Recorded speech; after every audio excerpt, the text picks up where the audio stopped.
invités avec nous chaque soir pour décrypter les mouvements de la planète marché. Wilfried Galland est avec nous, le directeur stratégiste de Montpensier Finance. Bonsoir Wilfried. Bonsoir Grégoire. Louis Defels, directeur de la gestion de Gay-Lussac Gestion, est à nos côtés également. Bonsoir Louis. Oui.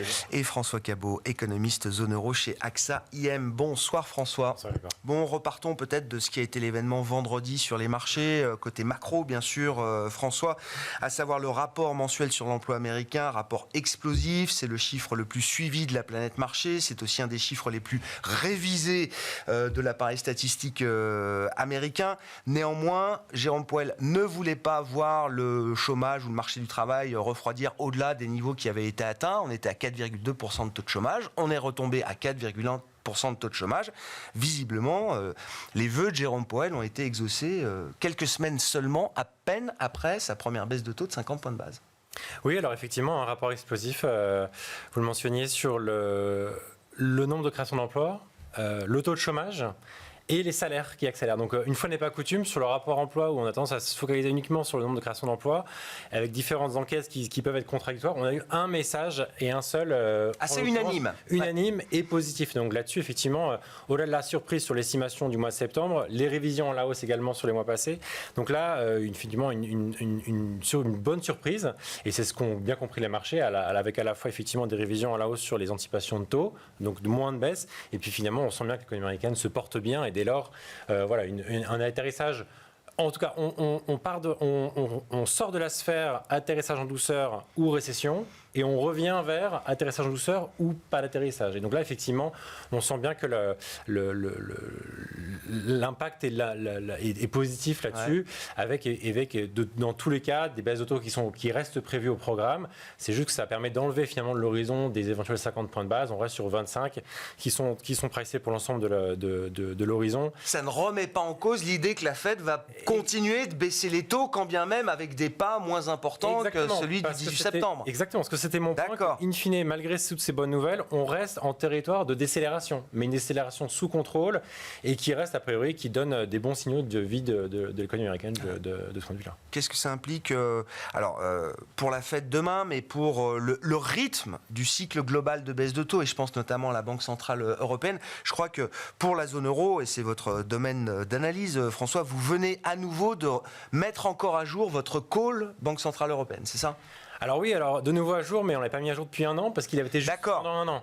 Donc on avait vu les baisses de taux arriver en septembre 23 pour juin et de manière trimestrielle. Ouais. Donc effectivement, on l'a remis à jour parce qu'effectivement, le chiffre de l'inflation la semaine dernière qui a surpris à la baisse par rapport aux anticipations de la Banque Centrale Européenne. Donc une nécessité assez évidente. Et d'ailleurs, le président de Lagarde et Isabelle Schnabel ont dit OK, baissons les temps en gros de 25 points de base en octobre, c'est acté. Et donc on en a au moins deux et on devient en ce qu'on appelle en back-to-back. Meeting après meeting, on en fait 25. Et jusque-là, notre call l'année dernière, c'était on en fait une par trimestre. Ouais. Donc là, on se dit bien que l'inflation dans nos prévisions remises à jour va undershooter la target de la BCE pendant quasiment l'ensemble de l'année 2025. Donc là, il faut bien comprendre. On va être sous les 2% d'inflation et pas assez proche de... Si, on sera quand même proche de 2. Un 8, un 7. D'accord. Donc, mais pas très loin. Donc pas suffisamment proche de 2 non plus quand même, par rapport au mandat précédent, j'entends. Exactement. Donc on a vraiment une nécessité d'aller ralentir la cadence et encore une fois, non pas soutenir l'activité, mais de moins la restreindre. Parce qu'on a été taux qui sont à 4%. On sait qu'en gros, le neutre, c'est autour de 2%. Donc oui, ça fait pleinement sens, notamment quand on voit la santé de l'économie européenne et la faiblesse de la demande domestique. On sent bien qu'il n'y a pas une boucle très vertueuse là-dedans. Et donc, il ne soutient pas l'après la consommation et que du coup, fait des appels du pied quelque part à la BCE en disant, voilà, on a peut-être besoin, en tout cas, certainement de moins de restrictions et les niveaux de taux courts sont tellement élevés qu'il y a encore de la marge par rapport à arriver jusqu'à ces 2%. Donc, nous, notre trajectoire, c'est de faire 25 à chaque meeting jusqu'en juin.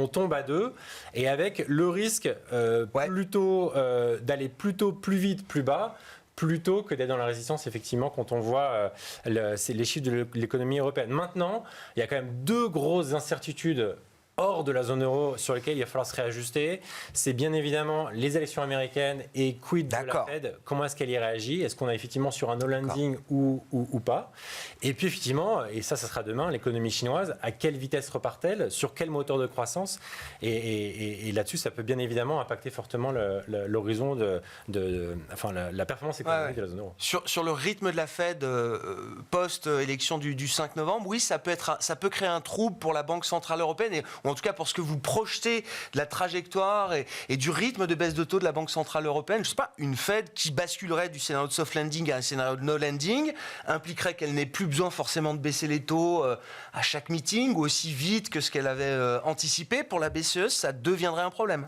Ça peut devenir un sujet, surtout si on a aussi des options politiques qui sont radicalement différentes, si on a des tarifs et une guerre commerciale qui va avec, ou si ce n'est pas le cas. Et dans le premier cas, on a quand même a priori une inflation qui serait notablement et de manière persistante plus élevée aux États-Unis, donc une réticence évidente de la part de la Fed à baisser ses taux, en tout cas certainement pas aussi rapidement que ce qui est prévu maintenant, alors que là, quand on regarde la dynamique à la fois de croissance et d'inflation en zone euro, on se rend bien compte qu'il y a une histoire au sein de la zone euro qui prévaut et qui nécessite de baisser les taux. Et là-dessus, on pourra avoir une relative divergence sur un horizon 6-9 mois qui peut être compliqué à gérer avec un euro-dollar qui peut tanker assez fortement. On a vu un peu de volatilité effectivement sur la parité de devises là, dans le sillage du rapport mensuel sur l'emploi.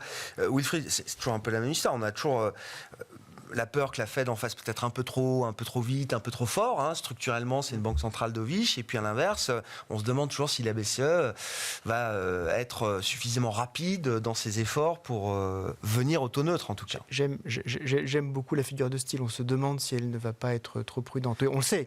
Voilà, malheureusement, on le sait. Non, en fait, ce qu'elle peut lutter contre ce biais. Non, mais ce qui est assez spectaculaire, c'est que en fait, Jérôme Powell, dans sa dernière conférence de presse, avait répété 2 fois de suite le fait que nous faisons un mouvement important est la preuve que nous ne sommes pas en retard de cycle. Ouais. We are not behind the curve. Nous ne sommes pas en retard du cycle. C'est un engagement à ne pas être en retard. Exactement. Et d'ailleurs, ce que nous montre en fait, ce rapport de l'emploi, c'est qu'effectivement, il n'est pas en retard de cycle. Il n'y a pas de raison aujourd'hui de garder les taux américains à des niveaux qui étaient, je le rappelle, à des niveaux de taux réels le plus élevés depuis 2007. Donc il n'y a aucune raison, compte tenu des performances de l'économie américaine, de garder à ce niveau de restriction. Donc il peut prendre son temps, mais c'est normal de commencer à baisser, de façon relativement symétrique à la hausse qu'il avait mise en œuvre. Parce que la baisse de l'inflation était également symétrique à la hausse de l'inflation. Donc il n'y a pas de problème. En revanche, sur la BCE, moi effectivement, je suis à la fois inquiet des performances économiques de la zone euro, et puis très inquiet des erreurs de prévision du staff de la BCE. Mais c'est absolument considérable. C'est-à-dire que les derniers chiffres en zone euro, c'est non pas 1,8%, c'est 1,76%. Quand on regarde les prévisions sorties en septembre, y compris pour septembre, donc c'est pas non plus très très dur d'avoir une prévision à horizon quelques semaines. Quand vous regardez la courbe, ça voudrait dire qu'on est à 2% sur le staff de la BCE. On s'est trompé de 2% à 1,76. C'est considérable compte tenu du faible écart en termes de temps. On est sous l'objectif et sous les prévisions les plus récentes de la Banque Centrale Européenne de septembre. Exactement. Or, la présidente de la BCE n'arrête pas de nous dire, à juste titre, que sa politique doit se baser. Et c'est vrai que ça prend, je trouve, un relief tout particulier quand il dit on doit se baser. Effectivement, elle dit plusieurs fois, je n'avais pas retenu véritablement le terme, mais nous devons nous baser sur les prévisions du staff. Et si les prévisions du staff surestiment régulièrement l'inflation, alors ça pose problème parce qu'on voit qu'effectivement, on garde un biais beaucoup trop restrictif en zone euro par rapport à ce qu'on devrait. On voit que les performances sont quand même extrêmement dures. Maintenant, il faut accélérer vite. Ce qui me rend un peu plus optimiste, c'est que les dernières communications de la Banque Centrale Européenne, que ce soit Christine Lagarde, ou par exemple Isabelle Schnabel, qui était quand même celle qui menait un peu la charge des faucons. Alors on n'imagine pas très bien, en fait, en termes visuels, une charge de faucons. Mais enfin, on imagine des faucons volant en essaim. Et en fait, c'était véritablement Isabelle Schnabel qui menait cette charge en permanence et qui récemment nous a dit oui, il faut reconnaître que l'inflation baisse et il faut reconnaître que nous avons des vents contraires très forts en termes de croissance sur la zone euro. Ça veut dire probablement que la philosophie, l'esprit de la BCE est en train de changer. J'en accepte l'augure, mais maintenant il faut aller vite parce que, compte tenu du fait qu'on n'a plus la possibilité de faire une relance budgétaire très forte, c'est pas comme aux États-Unis où on n'arrête pas de creuser le déficit. En zone euro, certains pays ont encore un peu de place, mais certains pays ont un peu de place, mais refusent en fait de l'utiliser. Et donc en fait, il faut effectivement qu'on ait ce desserrement monétaire. J'espère qu'on va l'avoir parce que sinon on aura effectivement une fin d'année beaucoup plus compliquée en zone euro que ce qu'on pourrait avoir. Et encore une fois, est-ce que la BCE peut avoir la capacité, comme elle a eu, de démarrer avant la Fed de se désynchroniser au moins pour un temps si jamais la Fed devait gérer un scénario plus proche du no landing que du soft landing, pour dire Je les pense choses. que comme on vient d'expliquer, en fait, sur la partie, la baisse très rapide des taux d'inflation en zone euro aide quand même énormément la BCE, parce que c'est véritablement un argument, un argument fort. Au moment où vous êtes en dessous de 2%, vous pouvez vous permettre quand même d'aller vite. Ouais. Sur ces questions de banque centrale, Louis. C'est vrai que la chiffre de vendredi a vraiment bluffé un peu tout le monde, mais j'ai quand même envie de mettre un peu d'eau dedans, un peu d'eau dans le moulin, c'est à savoir, c'est vrai que le chiffre était très au-dessus, mais quand on regarde quand même de plus près, il y a quand même des chiffres un peu bizarres. On est à un mois des élections, et comme par hasard dans le survey, je crois qu'il y a eu un ajout de 800 000 emplois liés au gouvernement. Voilà, c'est pas possible de créer 800 000 gouvernements. Donc si vous retirez cela, votre taux de chômage qui est passé de 4,2 à 4,1, il devait monter. Bon, voilà, j'ai pas envie de... Il y a des chiffres comme ça. Ouais. Et aussi, quand vous regardez d'autres chiffres, comme le nombre d'heures travaillées. Le nombre d'heures travaillées diminue. Vous avez plus d'emplois et le nombre d'heures travaillées baisse. Donc voilà, c'est encore un autre signe. Donc nous, c'est vrai que chez Gay-Lussac Gestion, on pense que ces chiffres sont toujours très volatiles. Attention, notamment avant les élections. Mais le marché du travail continue de décélérer, vous dites. Voilà, ça continue de décélérer. Il ne faut pas s'emballer dans le no landing tout court. Nous, on continue de penser qu'on arrive un peu en fin de cycle, en ralentissement. Donc seul l'avenir nous le dira dans plusieurs mois. Mais ne nous emballons pas trop. C'est vrai qu'à 3,60, le marché était vraiment trop bas. C'est faux. Il s'est remonté à 4%. Évidemment, ça n'a peut-être pas remonté tout de suite à 3,60. Maintenant, la question, c'est quand est-ce qu'on rachète la dette américaine. Donc, c'est vrai que là, pendant un mois, il n'y aura pas de nouveaux chiffres. Donc, il y a les élections américaines. Voilà, les taux vont continuer de se repricer. Et ce qui va être intéressant, c'est que même à un moment, vous savez, la courbe entre le 2 ans et le 10 ans qui se repentifie, se redonne inversée. On est flat là. Là, on est quasi en flat. Nous, on continue de penser qu'elle va se repentifier. D'accord. On continue. Donc voilà, un chiffre ne fait pas tout, mais c'est vrai. Donc c'est une respiration dans la tendance, quoi, ce que vous dites. Il y a une respiration dans la tendance. C'est vrai que tout à l'heure, vous en avez parlé, les salaires étaient même au-dessus des attentes, plus 4 au lieu de 3,9. Et c'est vrai que le chiffre de l'inflation de jeudi risque lui aussi d'être un peu au-dessus. Le mois dernier était un peu au-dessus, là encore. Donc peut-être qu'on pourra avoir un emballement sur les taux US. Et je pense qu'à ce moment-là, ça sera pas mal de racheter peut-être la dette américaine. Ouais, bon. Pour la Banque Centrale Européenne ? Donc c'est vrai que la Banque Centrale Européenne, donc là je suis plus dans le consensus, ils vont faire au mois d'octobre, c'est dur de palette quand même. Voilà, c'est évident, ils sont complètement en retard. Mais voilà, donc moi je pense que l'Europe, tout a été dit, je suis totalement d'accord avec ce qui a été dit avant, mais je ne pense pas qu'il y aura une forte désynchronisation. On parlait tout à l'heure, voilà, l'Europe va le faire au mois d'octobre. Évidemment, il y aura les 25 points de base aux États-Unis en novembre. C'est vrai que le marché, si le chiffre a été mauvais, on aurait reparlé des 50. Bon, les 25 sont acquis, on va voir. Voilà. Moi, c'est acquis à 93%. Il y a encore un peu de place pour qu'il n'y ait pas de baisse de taux, peut-être, le 7 et 8 novembre. Vous savez comment ça va hyper vite. Hein. Il y a encore 10 jours... 93%, ça devrait être... Voilà. Encore 10 jours, on pensait qu'il n'y avait pas de baisse de taux en octobre pour la BCE. Voilà. Là, pour la première fois, le marché price moins de baisse de taux aux États-Unis. Donc voilà, attendez qu'il y ait encore un mauvais chiffre qui arrive. On en reparle. Donc c'est vrai que c'est très volatile dans les deux sens. Mais voilà, on continue de penser, quand on regarde pas mal d'autres indicateurs, on voit que ça ralentit quand même aux États-Unis. Il faut voir aussi que le taux d'épargne est au plus bas du plus bas aux États-Unis. Et c'est vrai qu'il y a la productivité en ce moment. Oui, il y a eu des effets richesse, il y a eu de la productivité, il y a un marché du travail qui continue de créer des emplois, de toute façon. Facteur Chine, facteur pétrole, effectivement, dans cette équation, comment est-ce que ça peut perturber le jeu des banques centrales, que ce soit la Fed ou la Banque Centrale Européenne ? La Chine, c'est quelque chose de nouveau quand même par rapport à ce qu'on a eu comme annonce précédente depuis le Covid, François ? Ah oui, alors autant à court terme, je pense pas trop, et je suis assez d'accord avec la thèse qui a avancé que le marché est bien pricé. Octobre, voire je dirais même décembre, parce que même si le stimulus IA est très fort, on va quand même mettre quelques mois pour se rendre compte. Un, quels sont effectivement les chiffres. 2, comment ils le mettent en place. Et 3, est-ce qu'ils vont effectivement le dépenser à la bonne vitesse. Donc là-dessus, je pense que sur octobre-décembre, on est bien. Et entre-temps, il va se passer évidemment beaucoup de choses. Élection américaine, la suite de l'emballement ou la calmie sur les tensions au Moyen-Orient. Donc c'est... On va dire qu'on pourrait presque repartir d'une page blanche à partir du début dans un mois. En fait, on va avoir beaucoup de nouvelles. Mais là-dessus, je reste, de mon point de vue, quand même convaincu du fait que la dynamique inflation basse, croissance anémique et notamment demande domestique anémique sont des arguments très forts qui selon moi, peuvent permettre de totalement justifier une BCE qui est relativement divergente par rapport à une Fed à horizon 6. J'entends, c'est ce que vous disiez.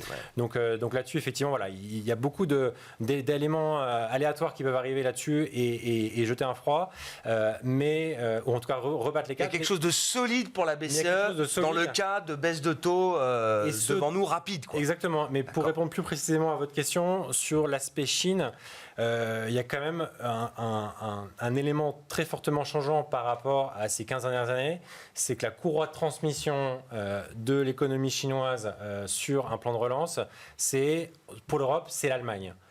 Et là, l'Allemagne, elle n'est plus là. Non. Et on a du mal à savoir qu'est-ce qui est vraiment cyclique et qu'est-ce qui est du structurel. Mais plus le temps passe, plus on se rend compte que ce qui est cyclique est en fait plutôt structurel. Et que donc, du coup, voir avec un grand regain d'optimisme, un peu sûrement, mais beaucoup, je ne pense pas, sur un plan de relance chinois. Il ne faut pas regarder les effets d'entraînement de la Chine sur l'Allemagne et donc sur l'Europe avec les yeux d'il y a 5, 10 ou 15 ans. Quoi. Exactement. J'entends bien. Sur le facteur, sur la Chine, si vous voulez, bien sûr, Wilfried, mais aussi sur le pétrole, et bon, c'est toujours le sujet géopolitique difficilement préhensible, mais dans quelle mesure ça assombrit un peu la conjoncture immédiate, ou dans quelle mesure ça peut assombrir la conjoncture? Le pétrole, c'est quand même une clé extrêmement importante de lecture du cycle économique. Je rappelais sur ce plateau que si vous prenez le prix du Brent, vous le décalez de 8 mois et vous collez à cette courbe la courbe de l'inflation cœur, je dis bien cœur européenne, c'est quasiment la même courbe. Donc ça veut dire que véritablement l'effet d'entraînement du pétrole est très important. Et ce qui nous sauve aujourd'hui sur le cycle économique avec la très bonne tenue du cycle américain et la relance chinoise, c'est que ça vient à un moment donné où le pétrole était ou est, on va y revenir, véritablement coincé dans un range assez bas, voire en train de baisser, parce qu'on était en surproduction assez massive en fait, puisque quand on regarde, on a 2-3 millions de barils jour en fait, de surproduction sur le marché. Ça s'équilibre autour de 100 millions par jour, je ne sais pas le chiffre précis, mais c'est ça. Exactement, avec les États-Unis qui désormais sont l'exploitateur net d'environ 2,5 millions de barils par jour. La question qui va se poser maintenant, c'est est-ce que la situation au Moyen-Orient peut changer fondamentalement la donne, et est-ce qu'on peut avoir, et pour combien de temps, c'est deux questions importantes, est-ce qu'on peut avoir un changement de trajectoire du pétrole qui nous change effectivement la trajectoire des prix à la production et donc à un moment donné des prix à la consommation et donc des banques centrales et donc du cycle économique. Aujourd'hui, ça n'est pas encore le cas. Et dans le cadre des analyses stratégiques, on voit que finalement le manuel des rétorsions, si je peux m'exprimer ainsi de façon assez cynique, est à peu près respecté au Moyen-Orient sans qu'il y ait de surprise majeure, même si la situation est absolument tragique. Mais il n'y a pas de surprise majeure par rapport à ce qui est effectué. Et en particulier, le doute qu'on pouvait avoir sur à la fois des frappes israéliennes sur des installations de production de pétrole, non pas de raffinage, que le raffinage c'est essentiellement pour le marché intérieur, intérieur, mais de production, ça a été assez vite écarté. Et assez rapidement, on s'est aperçu que l'Iran ne souhaitait quand même pas se mettre à dos son principal fournisseur et client qui est la Chine en bloquant le détroit d'Ormuz. À partir du moment où on est toujours dans cette hypothèse-là, il faut être très prudent parce que ça peut changer assez vite. L'irrationalité dans ce cas peut prendre la place assez vite des manuels de géostratégie. Mais pour l'instant, en fait, ça reste équilibré. Mais c'est véritablement pour moi l'élément clé qu'il faut suivre, qui pourrait remettre en cause un cycle économique qui aujourd'hui est très positif. Ouais, d'ailleurs, on a vu, les taux se retendent, à la fois après le rapport du travail américain, mais aussi lié au rebond de 10-15% des cours du pétrole qu'on a eu en quelques jours. Ce qui n'empêche pas quand même, quand on regarde sur un an, on est à peu près à ça baisse depuis avril. Oui, bien sûr. On est encore à 15-16% de baisse. Donc, on était à 90 $. Aujourd'hui, on est relativement serein, mais on sait que le pétrole, ça peut aller vite. Dans ce climat, que disent les entreprises, celles que vous suivez dans votre univers d'investissement, Louis, dans l'univers des small et mid cap européennes, françaises notamment?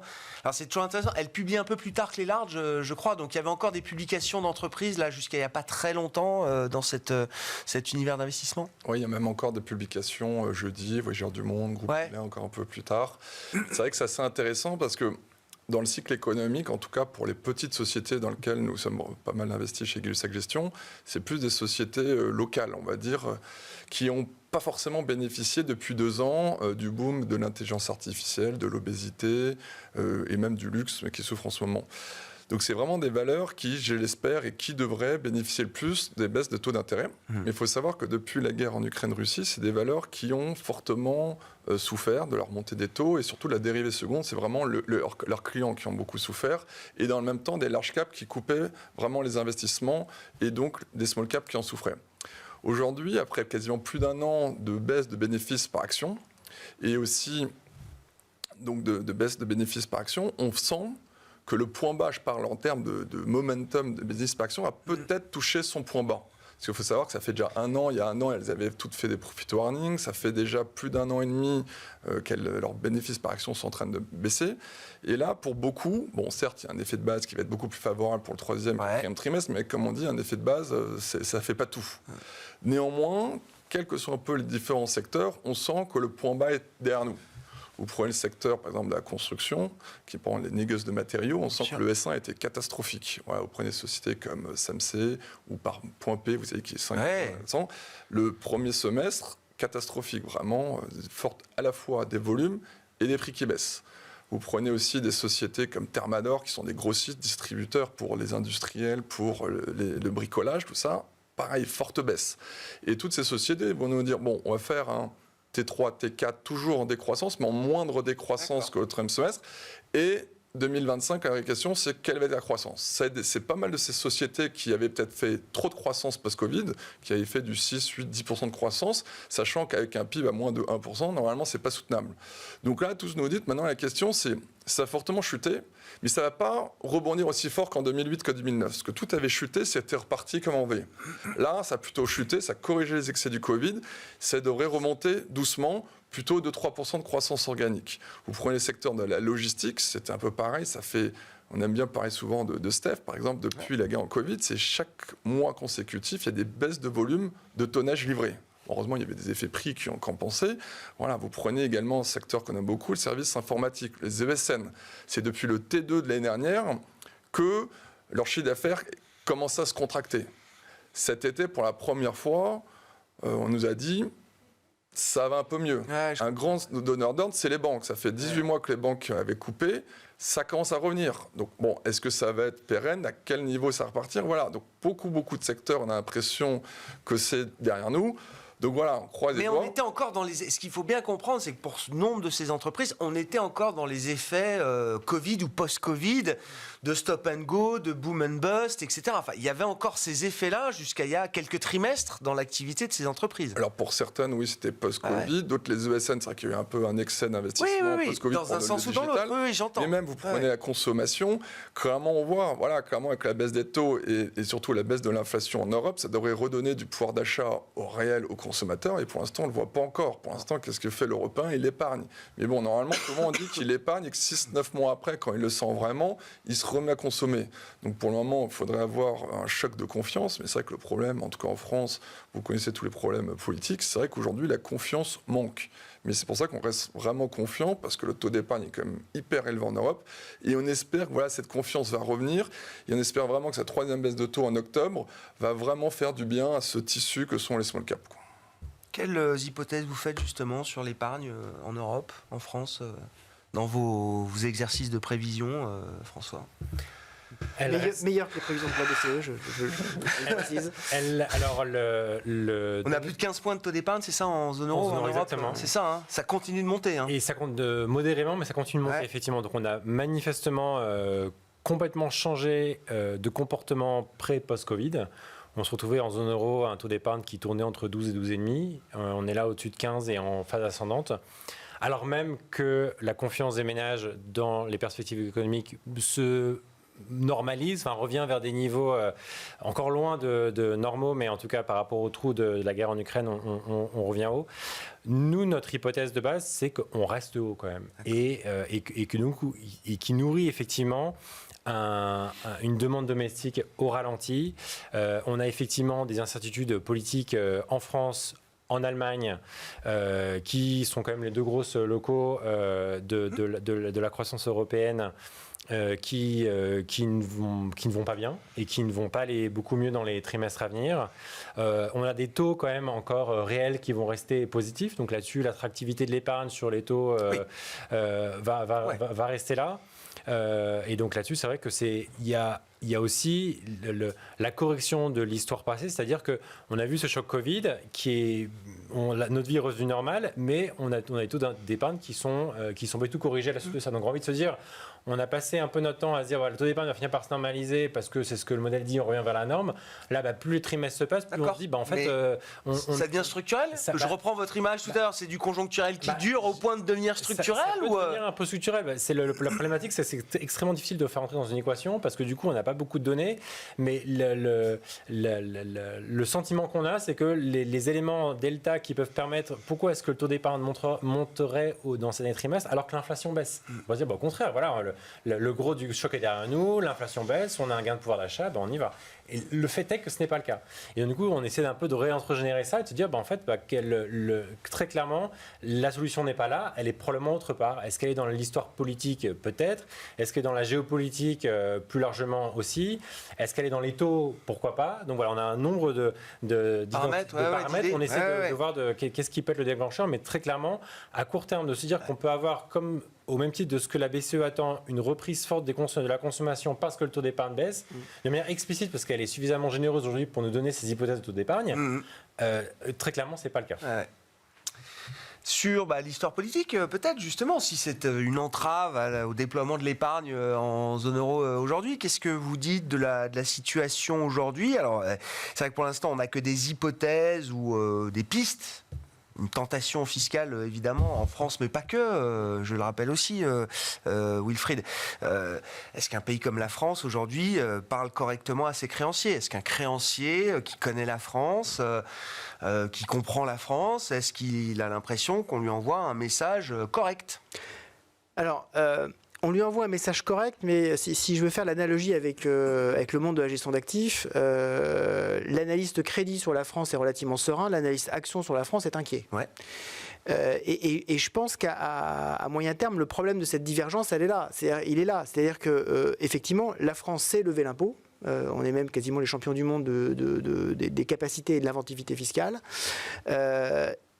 On a la capacité également de rassurer malgré tout sur une certaine stabilité du pays, même si ça devient plus compliqué, mais quand même, on n'a pas d'histoire d'instabilité récente qui puisse être mise en avant. Et puis, on a effectivement un taux d'épargne des ménages qui est très important, ce qui veut dire que l'épaisseur de la laine du mouton est suffisamment rassurante lorsqu'effectivement on envisage de se faire un pull sympathique. La question maintenant qui va se poser, vis-à-vis même des créanciers à moyen terme, c'est comment est-ce que la machine économique va continuer à alimenter tout ça? Est-ce qu'on est toujours dans une optique d'augmenter, et c'est la même chose dans tous les pays de la zone euro, d'augmenter le taux de croissance potentiel de la zone euro? Parce que c'est ça en fait le sujet fondamental. Le sujet fondamental, il est que la productivité européenne décroche d'une façon considérable par rapport à la productivité américaine. Quand on fait les calculs, alors on sait que la productivité, c'est ce qui reste quand on a tout expliqué, mais malgré tout, au milieu des années 90, on était à peu près, la productivité européenne, c'était 95% de la productivité américaine. Ouais. Aujourd'hui, c'est moins de 80%. Ouais. Donc on a véritablement baissé de façon très forte. Et en plus, quand on rajoute à ça le fait qu'on a un comportement démographique qui est maintenant bien établi, qui est de diminution constante de la population active et probablement assez rapidement de la population tout court du continent européen, on doit avoir à la fois une politique d'attractivité des capitaux et une politique de productivité très forte. Ce qu'on n'a pas aujourd'hui. Aujourd'hui, en fait, l'Europe réglemente avant de produire. Et ça, c'est un sujet qui est quand même un sujet fondamental. Le sujet fondamental européen, il est que on ne se focalise pas assez sur la prise de risque et on se focalise sur justement, surtout, être prudent, ce qui est cohérent, là encore, avec notre profil démographique. Et donc, il va falloir effectivement, pour rassurer à moyen terme, donc pour que l'analyste action sur la partie France et même sur la partie euro, croissance, donner une note positive, nous disent effectivement, on voit que vous prenez les bonnes mesures pour libérer votre croissance. On avait commencé à le faire, en particulier en France, depuis globalement en 2014, on a l'impression qu'on vient gentiment en arrière et que même les autres pays sont quand même en train de prendre un chemin assez compliqué. Je mets de côté l'Espagne, mais l'Espagne c'est très, très particulier parce qu'on a des stop and go espagnols que j'arrive moi, je suis pas un spécialiste de l'Espagne, que j'arrive difficilement à lire. Mais sinon, on a un vrai sujet, on a un vrai sujet européen sur justement cette lecture du dynamisme économique qu'on ne fait pas correctement. Ce qui est intéressant, si on parle de l'idée de politique de l'offre, en tout cas de compléter l'union, par exemple des marchés de capitaux. C'est la piste proposée par le ministre de l'économie espagnol dans le FT, de dire faisons un laboratoire avec quelques pays, alors il dit 3 ou plusieurs pays, enfin 3 ou quelques autres pays, pour avancer sur ces sujets. Ça avait été, alors je crois que c'était Nicolas Sarkozy, post-grande crise financière, de dire on peut faire des choses avec l'Europe des cercles concentriques, on peut avancer en groupe dans l'Europe. Ce qui est juste incroyable, c'est qu'on essaie d'avancer de façon pratique et on voit par exemple que lorsque Unicredit s'intéresse à Commerzbank, tout de suite on a des levées de boucliers en disant non, jamais un Italien n'achètera une banque allemande. Des levées de boucliers en Allemagne. Oui, mais en Allemagne. Mais tout autour, tout le monde leur dit il faut y aller. C'est-à-dire que en Europe, c'est un peu d'ailleurs pareil en France, quand on n'est pas concerné, on est toujours favorable. Mais en fait, à un moment donné, il va falloir faire ce que j'appelle un acte de foi. Ça marche pour beaucoup de choses, en fait. Bon, on verra. Unicredit Commerce, effectivement, de ce point de vue-là, ça peut être quelque chose de symboliquement assez fort. Exactement. Bon, après, il y a des sujets. L'IT dans les banques, c'est compliqué aussi. Il n'y a pas que la nationalité qui peut poser problème. Louis, vous disiez tout à l'heure, les entreprises, effectivement, peut-être dans l'univers small et mid, on a vu le point bas, on a des perspectives de croissance. Est-ce que ça se retrouve dans les flux? Est-ce que ça se retrouve dans le schéma de marché qu'on connaît depuis cet été? Moi, je notais quand même que sur l'ensemble du 3e trimestre, il n'y a plus de sous-performance boursière des small et mid cap, par exemple. C'est vrai que c'est la première étape assez importante. Jamais les small cap qui sous-performent se remettent à surperformer tout de suite. Ça passe toujours par une phase de transition de relative performance étale. C'est ce qui se passe en effet depuis cet été. Pourquoi ? Parce que il y a certes les effets de base, il y a beaucoup de faux départs qu'il y a eu, mais je pense sincèrement, comme je disais tout à l'heure, que la baisse des taux, la première eu le mois de juin, le 8 septembre, la qui arrive en octobre, va refaire beaucoup de bien. Parce qu'il y a quand même beaucoup de sociétés que l'on a vues, qui étaient vraiment en récession. C'est vrai que tout le monde, quand on dit que nos sociétés étaient en récession, les gens ne comprennent pas en disant non, la zone euro n'était pas en récession. Normal, parce que l'État fait des chèques électricité, chèques cadeaux, chèques tout ce que vous voulez, et pas mal de choses ont fait que finalement, jamais rentré en récession, même en Allemagne. Mais en tout cas, quand vous regardez les entreprises locales, très réelles, tout le monde vous dit que depuis 2 ans, ils souffrent énormément. Il y a des secteurs industriels, oui, effectivement, je crois qu'il n'y a pas de doute là-dessus. Et je ne parle pas des structurels comme l'automobile, etc. Oui. Je parle vraiment des secteurs, par exemple la pharmacie, j'aime bien le dire, les pharmaciens, pour la première fois, certains ont perdu de l'argent en 2023, ce qui était du jamais vu. Donc forcément, quand les pharmaciens perdent de l'argent, beaucoup le font, mais qu'est-ce qu'ils font ? Ils ne font pas d'investissement. Nous, chez Gussac Gestion, on aime beaucoup une société qui est le leader français des équipements de logiciels pour pharmacie Equasens, anciennement Pharmagest. C'est quasiment 20 années de croissance organique positive. En 2023, sur le S2 2023 et premier semestre, ils étaient en baisse.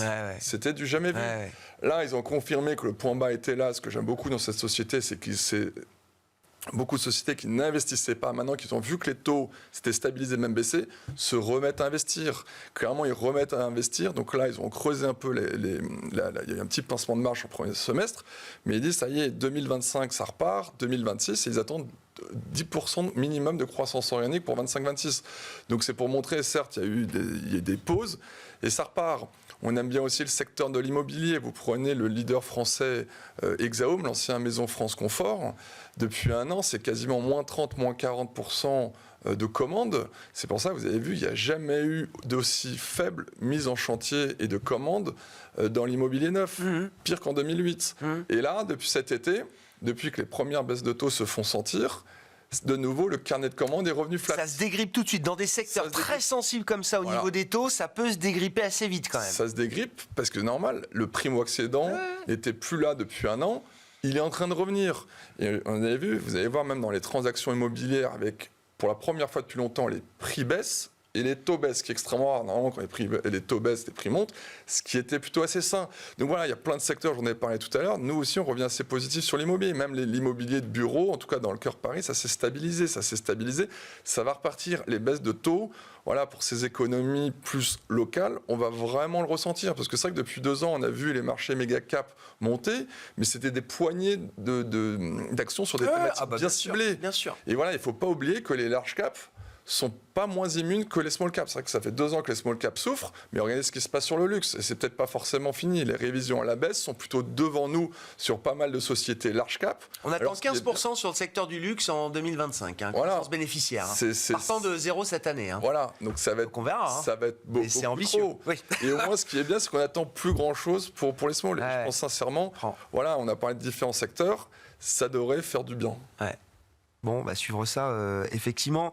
Pour prendre un petit coup d'avance aussi, l'élection du 5 novembre, présidentielle, on va en parler nous dans quelques instants avec notre correspondant américain, mais sur le plan de l'analyse macroéconomique, ça peut être vraiment un vrai game changer pour le scénario 2025. François, comment vous y réfléchissez là, chez AXA IM ? Ah oui, alors c'est sûr que... Alors d'abord, il y a la... parce qu'on en fait toujours, c'est l'élection américaine, et c'est un match, et voilà. Mais à la fin de la journée, qu'est-ce qui change pas dans la conduite de la politique économique et ce que représentent les États-Unis dans la macro mondiale, quoi. Alors pour la faire rapide, il y a 2 sujets principaux. Il y a le sujet, on va dire, purement politique, avec les 2 batailles qui sont à l'œuvre, donc présidentielle et de représentativité en chambre des parlements, sur lesquels on peut avoir un mix and match pas forcément très cohérent ou pas. Donc il y a déjà 4 scénarios qui sont là. Ouais, c'est ça. Et après, d'un point de vue purement de politique économique, on n'est pas forcément très au clair sur les idées nouvelles qu'apporterait une Kamala Harris versus est-ce qu'on aurait une continuité parfaite ou est-ce qu'il y aurait des virages ou non qui seraient apportés, parce qu'on n'a pas eu beaucoup de nouvelles de ce côté-là depuis qu'elle est devenue la candidate des démocrates. Il n'y a pas beaucoup de choses de chiffrées côté démocrate. Exactement. Par contre, on a une idée, en tout cas philosophiquement parlant, très claire sur ce que mettrait en place un président Trump et surtout s'il devait avoir effectivement un parlement avec lui. Donc là-dessus, je pense qu'il y a effectivement un cadrage qui est vraiment différencié selon les types de candidats, avec des scénarios un peu intermédiaires selon les représentativités au niveau des parlements. Mais très clairement, notre scénario dans lequel Trump est élu et avec un parlement avec lui, on a une inflation, une croissance plus élevée et une Fed qui baisse 2 fois ses taux en 2025. Et qui arrête. Et qui s'arrête, qui fait mars-juin et on s'arrête, alors que typiquement, si on est sur Kamala avec un parlement pleinement avec elle, on est sur 4 baisses de taux l'année prochaine. Effectivement. Donc voilà, donc là-dessus, avec effectivement beaucoup de scénarios intermédiaires selon comment se passent les élections au Parlement, mais il y a quand même un cadrage macro qui est a priori assez différencié, sur lequel on va tous se réveiller le 5 ou le 7, selon combien de temps ils mettent pour les résultats. Ça peut prendre un peu plus de temps. Avec la Fed qui arrive au milieu le 7, 2 jours après les élections, on peut avoir quelques jours un peu de traumatisme, mais on va se réveiller effectivement mi-fin novembre avec une idée à peu près claire sur où est-ce qu'on va, alors que là on est encore beaucoup dans l'incertitude. Ouais. Pour l'Europe, qu'est-ce que ça change ? On discute de ces enjeux depuis un moment avec vous aussi, Wilfried, mais Trump, protectionnisme, est-ce que ça met l'Europe dans une situation où effectivement elle ne peut plus reculer sur l'idée de mettre des barrières comme elle le fait sur l'automobile chinoise, etc. C'est très compliqué. Ça reste un aiguillon, ça resterait un aiguillon fort pour une Europe entre deux, entre la Chine et les États-Unis. Le drame de l'Europe, c'est que c'est le continent le plus ouvert. C'est-à-dire qu'en fait, par rapport à la Chine et encore plus par rapport aux États-Unis, on a un écart extrêmement important d'ouverture des économies. Et donc c'est l'Europe qui souffre le plus. Et en plus, l'Europe n'a pas l'équipement, intellectuel pour gérer ce type de nouvelle phase. Elle est équipée pour justement gérer l'ouverture, plus ou moins d'ouverture, mais pas gérer les systèmes de fermeture. Donc il va falloir qu'elle change profondément. Et puis l'incertitude profonde qu'on va avoir, et moi j'ai une vraie incertitude là-dessus, c'est quel sera véritablement l'impact de ces hausses de tarifs douaniers qui sont annoncées, ces hausses très fortes. Est-ce qu'elles vont vraiment être inflationnistes ?